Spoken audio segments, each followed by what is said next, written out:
इस कहानी को सुनने के बाद अगर किसी की आंखों में आंसू ना आए तो वो इंसान शायद पत्थर दिल होगा। दोस्तों, एक प्राथमिक स्कूल में अंजलि नाम की एक टीचर थी। वो कक्षा 5 की क्लास टीचर थी। उसकी एक आदत थी कि वह कक्षा में आते ही हमेशा लव यू ऑल बोला करती थी, मगर वो जानती थी कि वह सच नहीं बोल रही है। वह कक्षा के सभी बच्चों से एक जैसा प्यार नहीं करती थी। कक्षा में एक ऐसा बच्चा था जो उनको फटी आंख भी नहीं भाता था। उसका नाम था राजू। राजू मैली कुचली स्थिति में स्कूल आया जाया करता था। उसके बाल खराब होते, जूतों के बंद खुले, शर्ट के कॉलर पर मैल के निशान। पढ़ाई के दौरान भी उसका ध्यान कहीं और ही होता था। मैडम के डांटने पर वह चौंक कर उन्हें देखता, मगर उसकी खाली खाली नजरों से साफ पता लगता रहता कि राजू शारीरिक रूप से कक्षा में उपस्थित होने के बावजूद भी मानसिक रूप से गायब है। धीरे धीरे मैडम को राजू से नफरत सी होने लगी। क्लास में घुसते ही राजू मैडम की आलोचना का निशाना बनने लगता। सब बुराई के उदाहरण राजू के नाम पर किए जाते। बच्चे उस पर खिलखिलाकर हंसते और मैडम उसको अपमानित करके संतोष प्राप्त करती। राजू ने हालांकि किसी बात का कभी कोई जवाब नहीं दिया था। मैडम को वह एक बेजान पत्थर की तरह लगता जिसके अंदर आत्मा नाम की कोई चीज नहीं थी। प्रत्येक डांट, व्यंग और सजा के बावजूद वह बस अपनी भावनाओं से खाली नजरों से उन्हें देखा करता और सिर झुका लेता। मैडम को अब इससे गंभीर नफरत हो चुकी थी।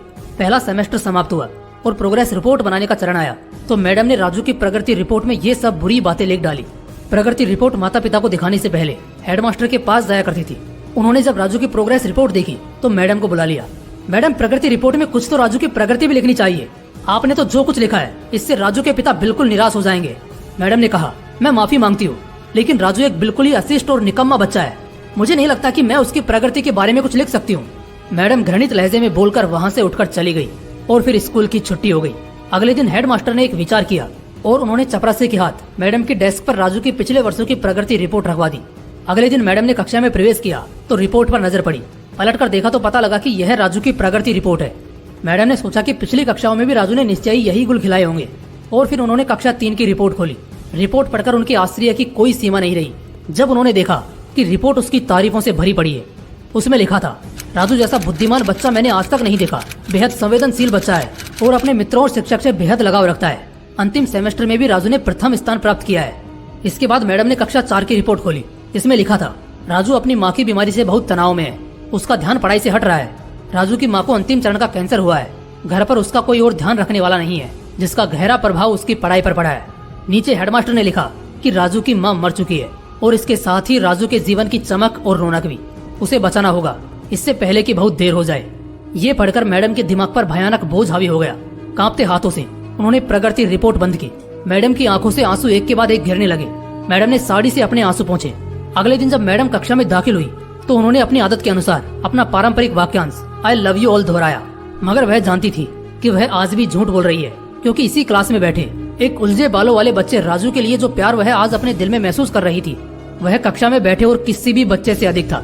पढ़ाई के दौरान उन्होंने रोजाना दिनचर्या की तरह एक सवाल राजू पर दागा और हमेशा की तरह राजू ने सिर झुका लिया।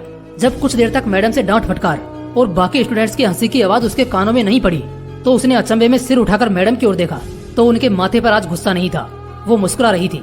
उन्होंने राजू को अपने पास बुलाया और उसे सवाल का जवाब बताकर जबरन दोहराने के लिए कहा। राजू 3-4 बार के आग्रह के बाद अंततः बोल ही पड़ा।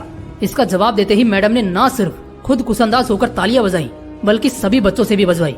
फिर तो यह दिनचर्या बन गई। मैडम हर सवाल का जवाब अपने आप बताती और फिर उसकी खूब सराहना और तारीफ करती। प्रत्येक अच्छा उदाहरण राजू के कारण दिया जाने लगा। धीरे धीरे पुराना राजू सन्नाटे की कब्र फाड़कर बाहर आ गया। अब मैडम को सवाल के साथ जवाब बताने की जरूरत नहीं पड़ती।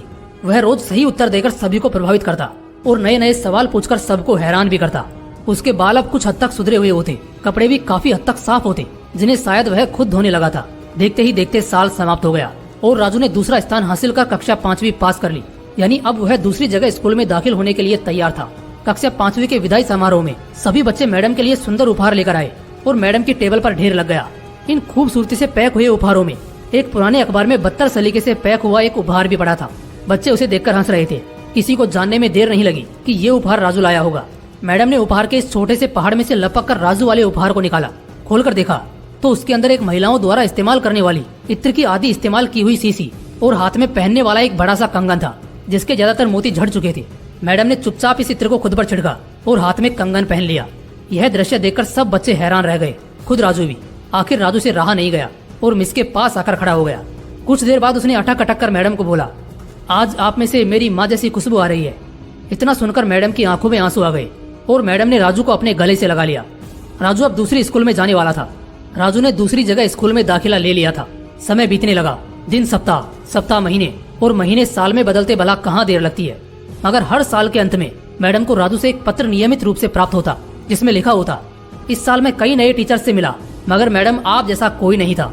फिर राजू की पढ़ाई समाप्त हो गई और पत्रों का सिलसिला भी समाप्त। कई साल आगे गुजरे और मैडम रिटायर हो गई। एक दिन मैडम के घर अपनी मेल में राजू का एक पत्र मिला, जिसमें लिखा था, इस महीने के अंत में मेरी शादी है और आपके बिना शादी की बात मैं नहीं सोच सकता। एक और बात, मैं जीवन में बहुत सारे लोगों से मिल चुका हूँ मगर आप जैसा कोई नहीं है। आपका डॉक्टर राजू। पत्र के साथ ही प्लेन का आने जाने का टिकट भी उसमें अटैच था। मैडम खुद को हरगिज नहीं रोक सकी। उन्होंने अपने पति से अनुमति ली और वह राजू के शहर के लिए रवाना हो गई। शादी के दिन जब वह शादी की जगह पहुंची तो थोड़ी लेट हो चुकी थी। उन्हें लगा समारोह समाप्त हो चुका होगा, मगर यह देखकर उनके आश्चर्य की सीमा नहीं रही कि शहर के बड़े डॉक्टर, बिजनेसमैन और यहाँ तक कि वहाँ पर शादी कराने